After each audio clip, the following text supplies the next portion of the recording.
Good morning students. Chemistry classes के अंदर जो हम पढ़ रहे थे कोऑर्डिनेशन कंपाउंड, और इसके अंतर्गत हमने पढ़े थे सॉल्ट के टाइप, फिर कॉम्प्लेक्स कंपाउंड यानी कोऑर्डिनेशन कंपाउंड, इसके बारे में पढ़ रहे थे। और इसी चैप्टर के अंदर हम लिगेंड्स के बारे में पढ़ रहे थे। तो लिगेंड्स हैं क्या होते हैं वो आपको परिभाषित कर दिया, इसकी डेफिनेशन बता दी। अब लिगेंड्स के टाइप्स हैं, और लिगेंड के टाइप्स के अंदर हम मोनोडेंटेड या यूनिडेंटेड लिगेंड्स में पढ़ रहे थे। तो अभी जो पीछे तक पढ़े थे, अब उससे आगे अब मोनोडेंटेड लिगेंड्स के अंदर यूनिडेंटेड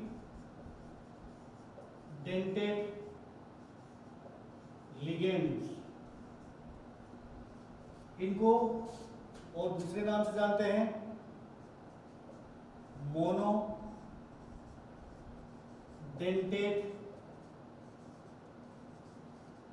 लिगेंड्स। अब अगर हम देखें कि लिगेंड्स के अंदर कि कितने डोनर एटम होते हैं एक लिगेंड के पास, तो हम उसके आधार पर इनका क्लासिफिकेशन किया था। तो उसके अंदर जो पहले टाइप था वो यूनिडेंटेड लिगेंड्स या मोनोडेंटेड लिगेंड्स कहलाएंगे। तो अभी इनके अंदर क्या होता है कि लिगेंड के अंदर एक एटम है वो डोनर एटम होता है, तो क्या कहलाता है यूनिडेंटेड। इसके अंदर हमने न्यूट्रल चार्ज लिगेंड है वो पढ़ लिए। उसके बाद में हमने कल पढ़ा था नेगेटिव चार्ज लिगेंड, उसके बारे में। अब उससे आगे हम और बढ़ते हैं, तो अब देखते हैं, देखिए H minus NH2 minus NH minus O2 minus 2 O2 CO3 minus 2 SO4 minus 2, ये लिगेंड्स है। ठीक है। अब इनके जो जनरल नेम है उसके बाद में हम यहां पर इसके जनरल नेम लिखने के बाद में यहां पर लिखेंगे फॉर्मूला। ठीक है। और फॉर्मूले के बाद में हम यहां पर लिखेंगे डोनर एटम, और यहां लिखेंगे लिगेंड पर क्या चार्ज रहेगा वो लिखेंगे। ठीक है। अब इसमें एक और ऐड करें फॉर्मूले के बाद में, लिगेंड्स नेम इन कॉम्प्लेक्स। ठीक है, ये लिख दिया डोनर एटम, और यहां लिख देते हैं चार्ज। तो चलिए लिगेंड है, अगर इसका कोई सामान्य नेम जनरल नेम देखते हैं तो हम इसको कहते हैं हाइड्राइड, इसको हम कहते हैं एमाइड, और इसको कहते हैं इमाइड, इसको कहते हैं हम परोक्साइड, और O माइनस 2 इसको हम कहेंगे ऑक्साइड, इसको हम कहेंगे कार्बोनेट, और इसको हम कहेंगे सल्फेट। देखो जैसे अगर वो लिगेंड है कोऑर्डिनेशन कंपाउंड में नहीं है तब इनके नाम ये होते हैं। अगर जैसे मान लो KH लिख दिया हमने ऐसे,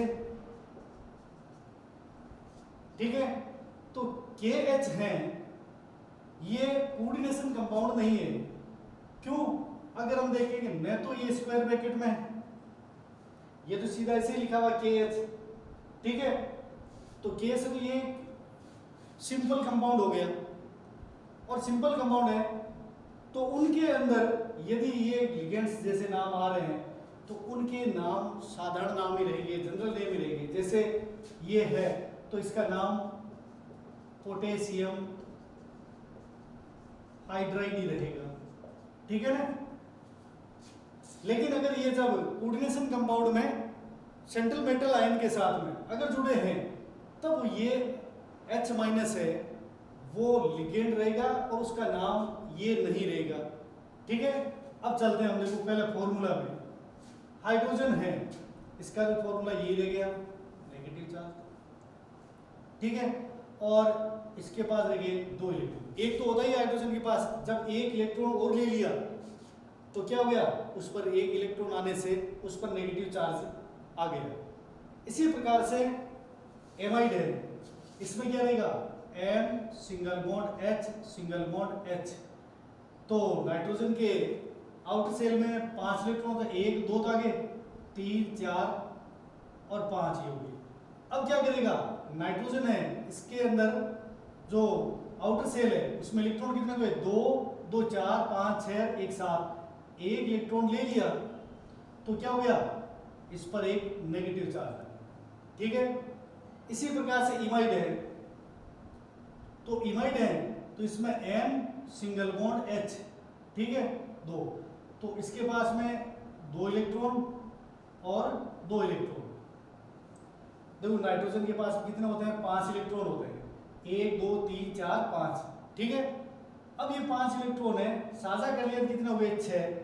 अब इसको और ऑक्टेट पूरा करने के लिए, कंप्लीट करने के लिए कितने इलेक्ट्रॉन चाहिए, 2, तो इस पर नेगेटिव चार्ज है, ठीक है ना।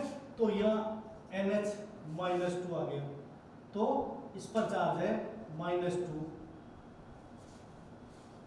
ठीक है। अब रह गया परोक्साइड, चलो परोक्साइड के अंदर तो O और ये O दोनों ऑक्सीजन परमाणु, दोनों के आउटर सेल के अंदर 6 इलेक्ट्रॉन होते हैं, ठीक है ना। तो 1 2 3 4 5 और 6, 1 2 3 4 5 और 6।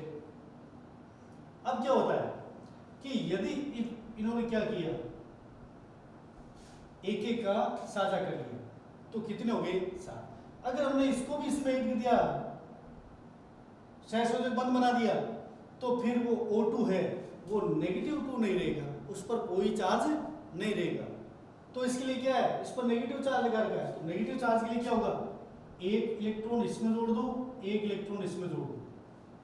अब देखो 1 2 3 4 5 6 7 8, दोनों के पास 8 8, तो यहाँ पर इस पर क्या गया, एक नेगेटिव चार्ज, और इस पर भी क्या रहेगा, एक नेगेटिव। अष्टक पूरा करने के लिए, ऑक्टेट कंप्लीट करने के लिए दोनों ऑक्सीजन ने क्या किया, एक एक इलेक्ट्रॉन ग्रहण कर लिया, ठीक है।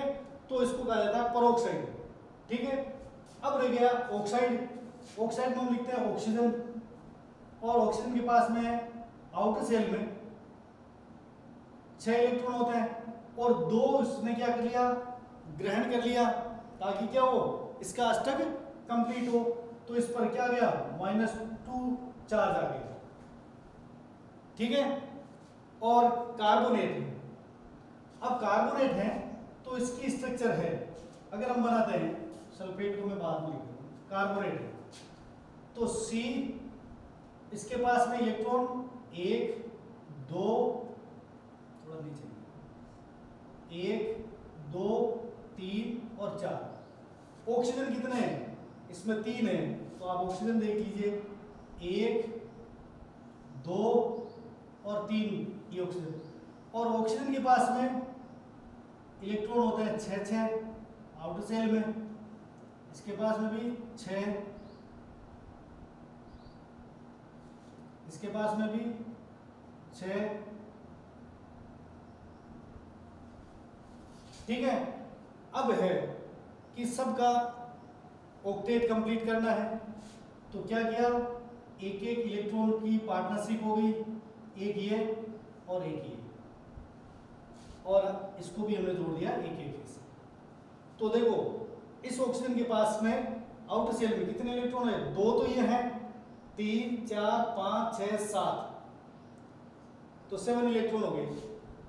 और इस ऑक्सीजन के पास में भी 7, इसके भी पास कितने हो गए, 7 इलेक्ट्रॉन हो गए।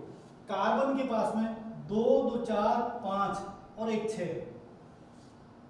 ठीक है, अब क्या करेगा, ये इसको ऑक्टेट कंप्लीट करना है, अष्टक कंप्लीट करना है। तो कार्बन है, ये इसने क्या किया, इस इलेक्ट्रॉन से इसको एक साझा कर लिया इस इलेक्ट्रॉन से। तो कार्बन के कितने हो गए, 1 2 2 2 4 5 6 7 8, इसका ऑक्टेट कंप्लीट है। कार्बन के पास में 2 2 4 2 6 2 8, तो इसका भी ऑक्टेट कंप्लीट हो गया, किसका, कार्बन एटम का। अब देखते हैं हम दो के। अब कार्बन के पास में साझे के लिए कोई इलेक्ट्रॉन उपस्थित नहीं है, उपलब्धि नहीं है, तो क्या करेगा, ऑक्सीजन है, इनके आउटर सेल के अंदर कितने 7 इलेक्ट्रॉन है, तो ये क्या किया, इसने एक इलेक्ट्रॉन ग्रहण किया, तो एक आ गया नेगेटिव चार्ज। इस ऑक्सीजन ने क्या किया, एक इलेक्ट्रॉन ग्रहण किया, अष्टक हो गया कंप्लीट। देखो 2 3 4 5 6 7 8, तो इस पर भी क्या रहेगा, एक इलेक्ट्रॉन ग्रहण किया, तो इस पर भी क्या गया, एक नेगेटिव चार्ज। तो क्या हो गया, CO3, एक नेगेटिव चार्ज, 2 नेगेटिव चार्ज, तो ये क्या हो गया, CO3-2। इसको हम साधारण लवण के अंदर इसका नाम होता है, तो हम इसको बोलते हैं कार्बोनेट। अब चलते हैं SO4-2, इसका नाम होता है सल्फेट। अब इसकी स्ट्रक्चर है वो देखना, S। अब एक चीज ये आती है कि कई बार जैसे हम ये सूत्र लिखते हैं तो प्रश्न उठता है, हमें पता कैसे चलेगा कि किसको बीच में लिखना है, ठीक है, कि सेंटर में जिस किस एटम को लिखा जाएगा। उसके लिए दो तरीके हैं, ये याद रखना। एक तो देखो इसमें कार्बन का एटम कितना है, 1, ऑक्सीजन एटम 3, ठीक है, एक कार्बन परमाणु 3 ऑक्सीजन परमाणु। अब हम देखते हैं जिसकी संख्या कम हो, एक पहला सिंपल रूल है, सबके लिए लागू नहीं, फिर भी देखते हैं। तो इसको आप सेंटर में रख दीजिए और बाकी को आप इसके चारों ओर लिख दीजिए। दूसरी चीज है वैलेंसी, संयोजकता। वैलेंसी किसकी ज्यादा है, ऑक्सीजन की 2, कार्बन की 4।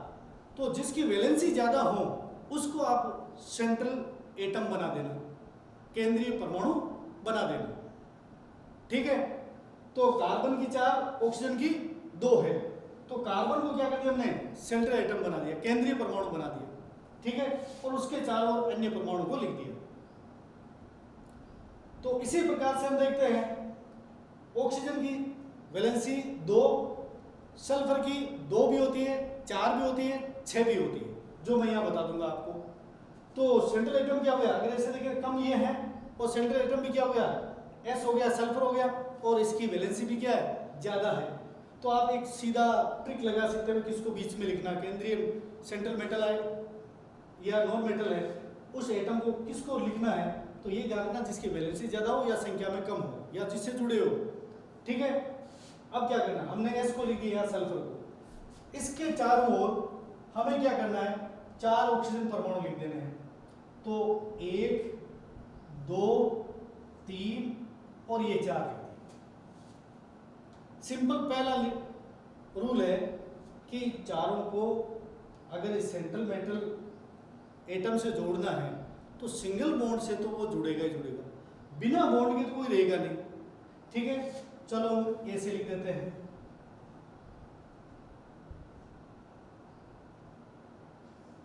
ये एक एक इलेक्ट्रॉन का साझा पार्टनरशिप हो गई।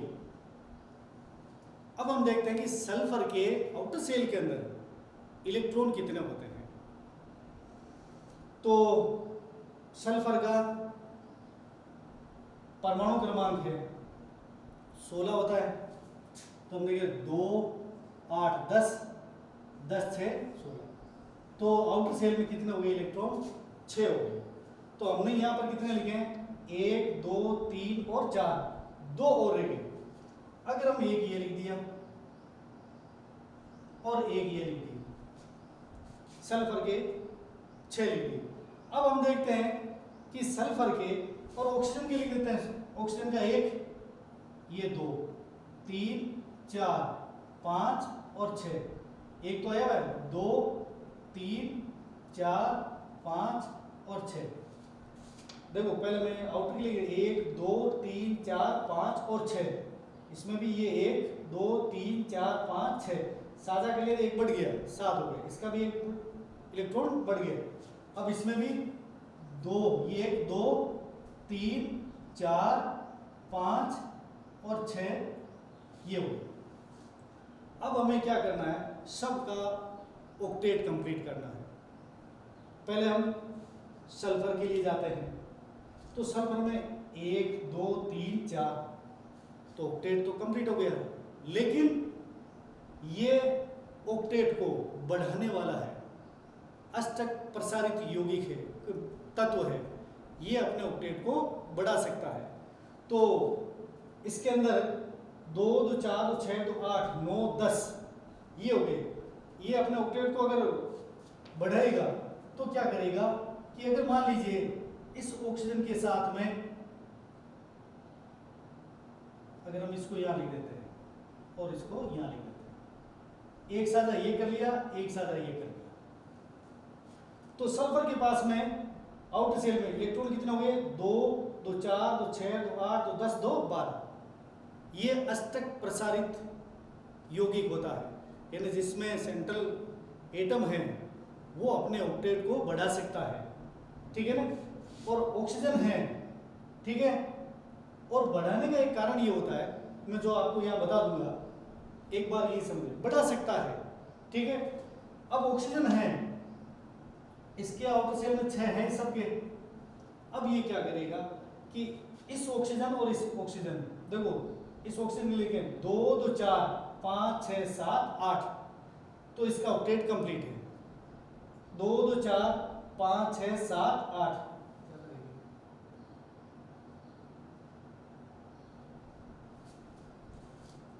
2 2 4 5 6 7 8, ये इसका ऑक्टेट कंप्लीट है। अब देखिए इसमें इस दोनों ऑक्सीजन पर, ऊपर और नीचे वाले में, इसमें 2 तो ये हो गए, 3 4 5 6 7, एक इलेक्ट्रॉन ऑक्टेट में कम रह गया, और इसमें 2 3 4 5 6 7, इसमें भी एक कम रह गया। दोनों ऑक्सीजन है ऊपर और नीचे वाले, इसने एक ग्रहण कर लिया, इसने भी एक ग्रहण कर लिया, इस पर आ गया नेगेटिव चार्ज और इस पर भी आ गया नेगेटिव चार्ज। तो ऑक्सीजन परमाणु पर क्या हो गया, नेगेटिव चार्ज है, 1 रेट 2, तो यहाँ पर जो नेगेटिव चार्ज कितना हो गया, -2 हो गया। तो सल्फेट के अंदर जो चार्ज है आयन पर वो -2 है। जैसे मैंने कल आपको कहा था कि यहाँ पर जो लिखा जाता है -2, ये पूरे आयन का चार्ज होता है, ठीक है ना। आप ये मत सोचना कि ये एक ऑक्सीजन पर -2 है, नहीं, ये पूरे आयन का कुल चार्ज है, ठीक है। और वो कुल चार्ज कैसे आया, एक ऑक्सीजन पर -1 चार्ज है, इस ऑक्सीजन पर -1 चार्ज है, ठीक है ना। तो इस प्रकार से दोनों ऑक्सीजन पर एक एक नेगेटिव चार्ज होने से क्या हो गया, -2, तो -2 नेगेटिव चार्ज उत्पन्न हो गया, ठीक है।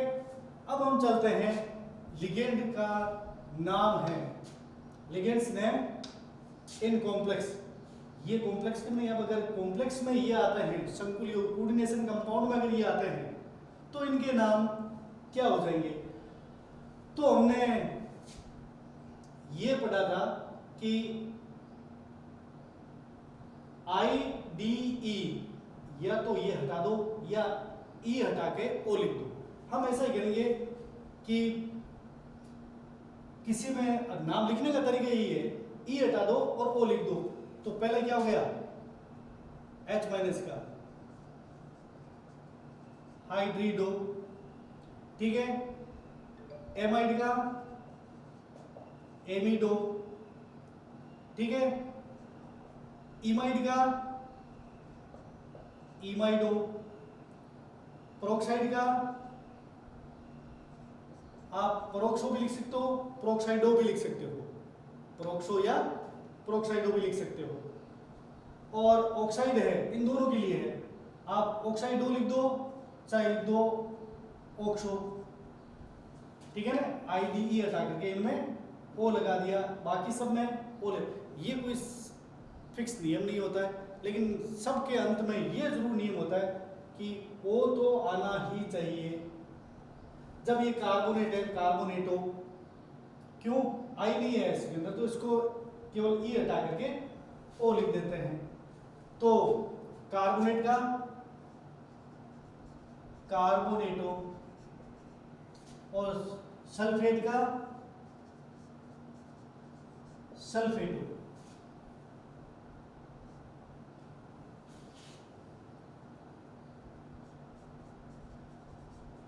सल्फेट, तो ये अगर लिगेंड के रूप में काम करेंगे ना, तब इनके नाम ये आ जाएंगे। ठीक है, अब है डोनर एटम, इलेक्ट्रॉन देने वाला। तो इलेक्ट्रॉन देने वाला एटम है, इसमें तो केवल हाइड्रोजन है, तो क्या रहेगा, डोनर एटम हाइड्रोजन रह जाएगा।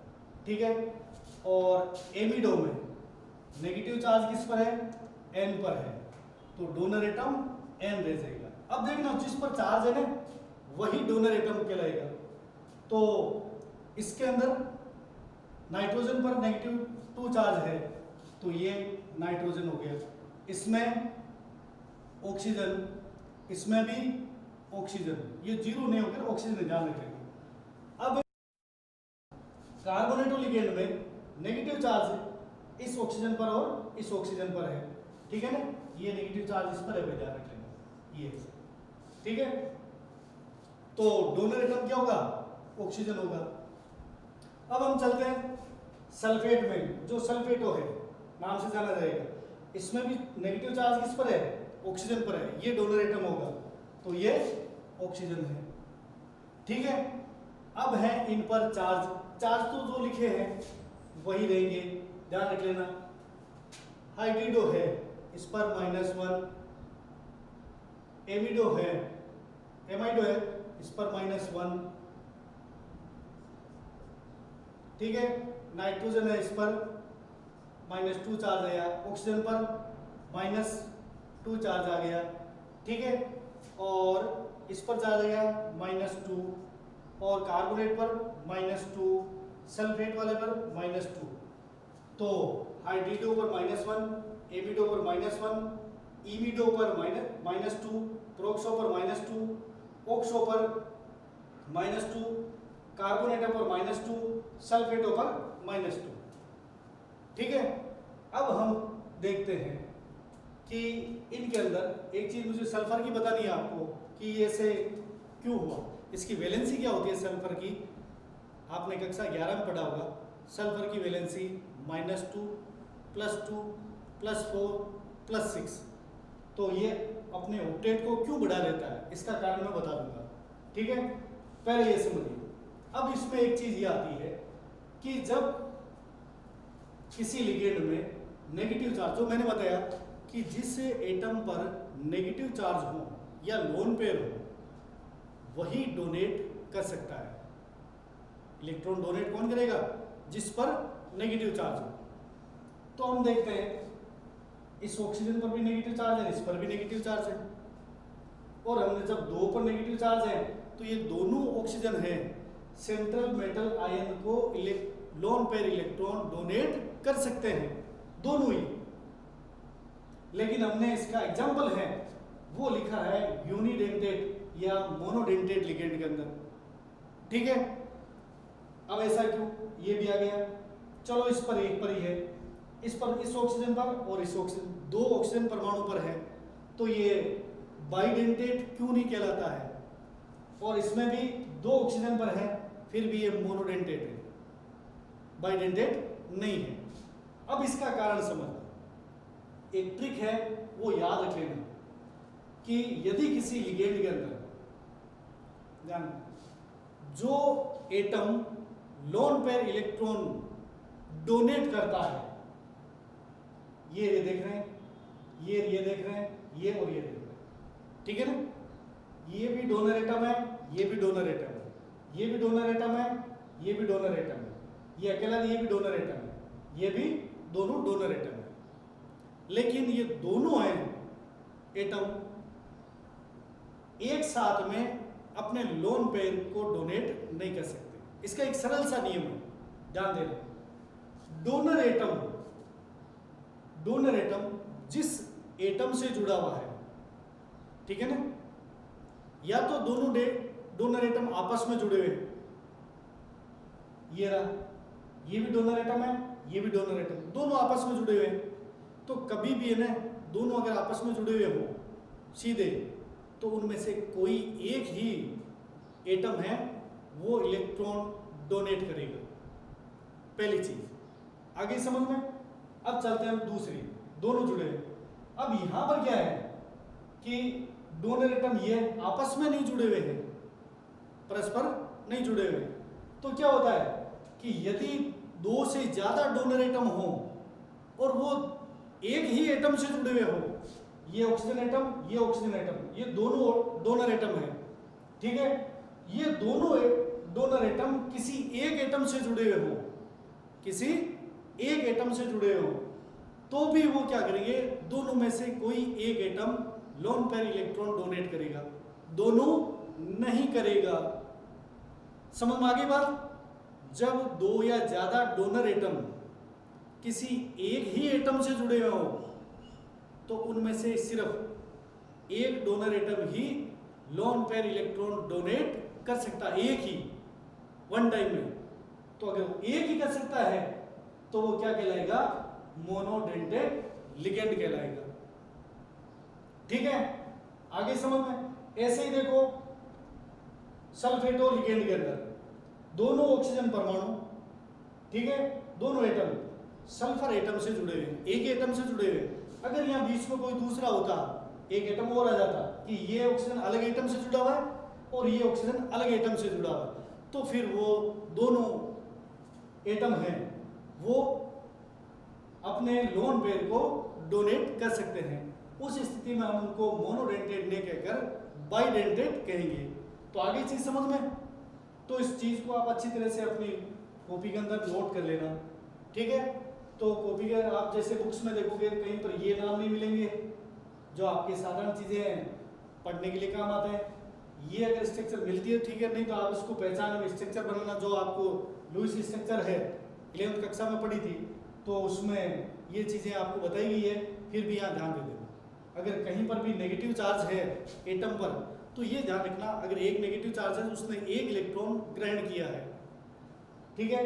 अगर दो नेगेटिव चार्ज हैं, इसका मतलब उसने दो इलेक्ट्रॉन ग्रहण किया है, तब उस पर दो नेगेटिव चार्ज आएगा, ठीक है। आउटर सेल के अंदर जितने इलेक्ट्रॉन होते हैं उसको आप बिंदु से दर्शा देते हैं, वही लुईस स्ट्रक्चर होती है, ठीक है। अब चलते हैं कि डोनर एटम पढ़ लिया और चार्ज भी पढ़ लिया। अब मैं आपको एक बता रहा था, सल्फर है, इसके आउटर सेल में 2 2 4 2 6 2 8 2 10 2 12 12 इलेक्ट्रॉन हो गए। अब ऐसा क्यों, ये सब एक बार नोट कर लेना ठीक से। चलो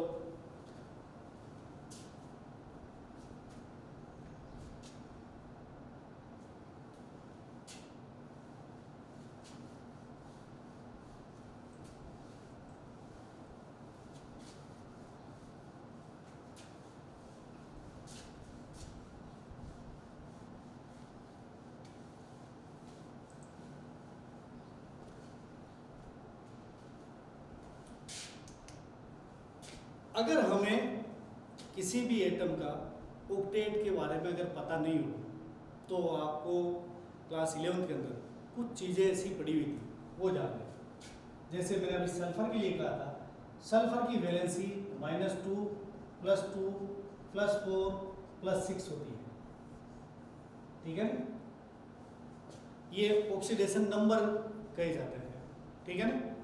तो ऑक्सीडेशन नंबर ये कैसे हुई, अगर हम सल्फर है, इसका एटॉमिक नंबर होता है 16, तो इसका इलेक्ट्रॉनिक कॉन्फ़िगरेशन है वो रहेगा 1s2 2s2 2p6 3s2 3p4। एक बार काउंट कर लेते हैं इलेक्ट्रॉन, 2 2 4 6 10 2 12 4 16। तो सल्फर के पास में 16 इलेक्ट्रॉन होता है, ठीक है। अब इसके अंदर ये देखने के बाद में अपने को जिसका आउटर सेल का कॉन्फ़िगरेशन है, इलेक्ट्रॉनिक कॉन्फ़िगरेशन, वो कैसे पता चलेगा।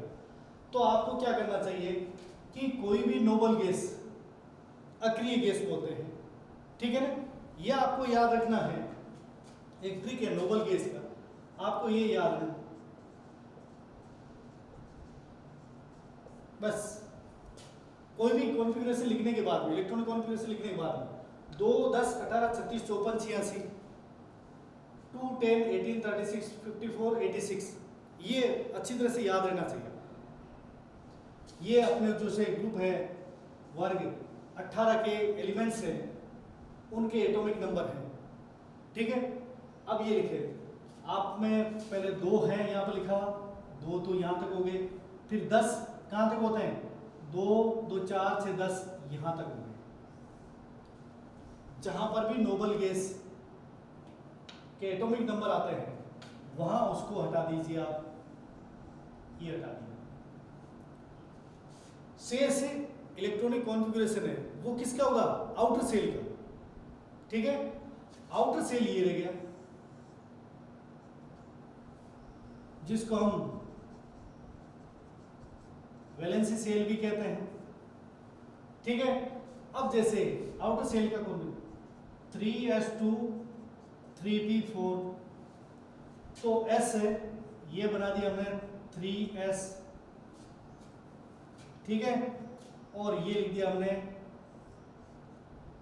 3p। जब यहां पर क्वांटम नंबर 3 आ गया तो यहां पर रिक्त है खाली, वो रहेगा 3d। अगर यहाँ 2 होता तो 2d है, वो होता ही नहीं है, ठीक है। 3d होता है, जैसे 1s होता है, 2s होता है, 3s होता है, 1p नहीं होता है, ये आपने 11वीं कक्षा में पढ़ा था। और इसी प्रकार से 2d नहीं होता है, 1d 2d दोनों नहीं होते हैं, 3d होता है। फिर आगे चलते हैं 1f 2f होते हैं, 4f होता है, इनके कारण पढ़े थे, तो ये है। अब इसमें हम देखते हैं 3s में सल्फर के लिए इलेक्ट्रॉन कितने हैं, s में 2 है, p में कितने हैं, 4 है। पहले 1 2 3, ठीक है ना, और उसके बाद हमने यहाँ पर लिख दिया चौथा इलेक्ट्रॉन, ठीक है। अब ये 4 इलेक्ट्रॉन है, अब ये क्या करेगा, अगर ये अपना ऑक्टेट है, देखो जैसे ये अगर इलेक्ट्रॉन लेकर के पूरा करता है तो हमने पहले लिखा सल्फर और ऑक्सीजन SO4 के अंदर, इसको समझना भाई। तो हम दोनों की पहले इलेक्ट्रोनेगेटिविटी, विद्युत ऋणता, वो देखते हैं। तो सल्फर से ज्यादा इलेक्ट्रोनेगेटिविटी किसकी है, ऑक्सीजन की। तो निश्चित है इन दोनों एटम में से ऑक्सीजन एटम है वो इलेक्ट्रॉन लेगा और सल्फर को देना पड़ेगा।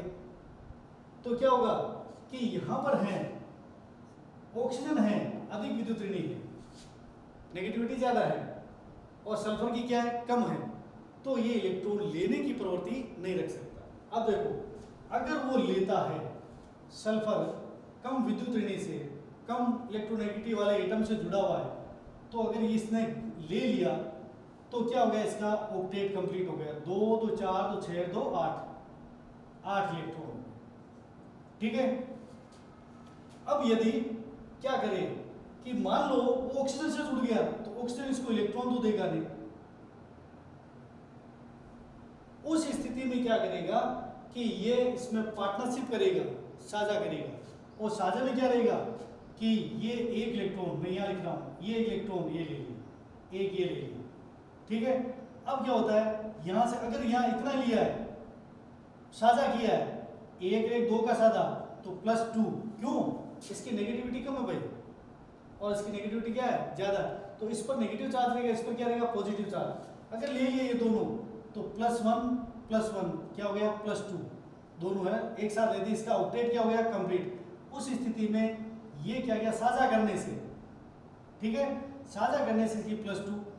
अब यदि ये इलेक्ट्रॉन यहां से यहां आ जाए, ठीक है, यहां आ गया, तो अब क्या हो गया, अष्टक ऑक्टेट का प्रसार हो गया, बढ़ गया, ऑक्टेट बढ़ गया। अब देखते हैं, तो यहां पर अकेला इलेक्ट्रॉन, यहां पर सिंगल इलेक्ट्रॉन, अगर ये एक एक से और साझा कर लिया, अब कितने इलेक्ट्रॉन से कमा गया, 1 2 3 4, तो ये हो गया +4। ऐसे अगर ये यहां पर आ गया और एक साझा कर लिया तो ये हो गया +6, ठीक है ना। अगर आप ऐसे नहीं हो, ये चीज आ गई और लेता है -2, तो ये -2 +2 +4 +6, ये किस कारण से कि सल्फर के पास में रिक्त डी कक्षक होते हैं, ठीक है ना, वैकेंट डी ऑर्बिटल होते हैं, और उस कारण से वो उसकी जो वैलेंसी है ऑक्टेट में नहीं होकर ऑक्टेट से अधिक हो जाती है, 8 से ज़्यादा हो जाती, बढ़ गई इसकी, ठीक है ना।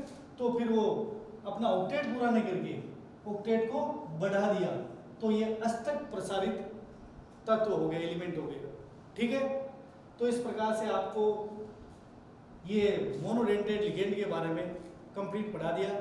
कल हम बाकी जो जितने भी शेष बचे हैं, बाइडेंटेड, ट्राइडेंटेड, टेट्राडेंटेड, पेंटाडेंटेड और हेक्साडेंटेड, इन सब के बारे में पढ़ेंगे, ठीक है। इन चीज़ों को जैसे समझ में आता है आप कमेंट बॉक्स में ज़रूर लिखिए। धन्यवाद।